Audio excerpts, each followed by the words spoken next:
I veliki pozdrav ljudi, dobrodošli u novu epizodu Minecraft preživljavanja.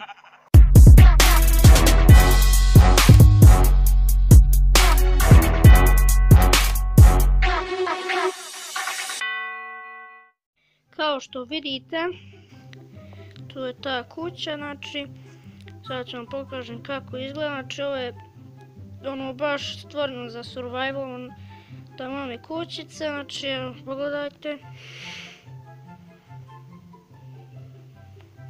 Znači mnogo je lijepa, na početku tu imamo putić, automatska vrata, znači unutra je mnogo sređeno, znači imate ove biljke, imate lijepi tepi, tu za čestove, tu isto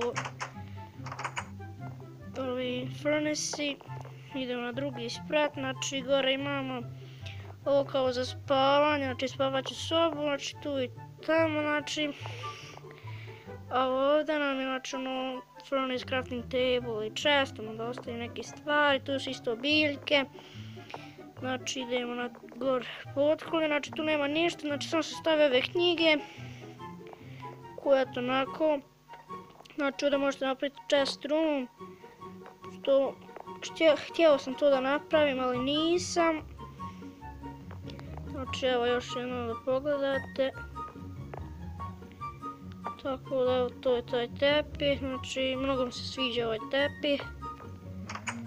Idemo napolje da vam još jednom pokažem kako izgleda čitava kuća, znači meni se mnogo sviđa, ovako ću ja sebi da napravim u survivalu, znači u preživljavanju.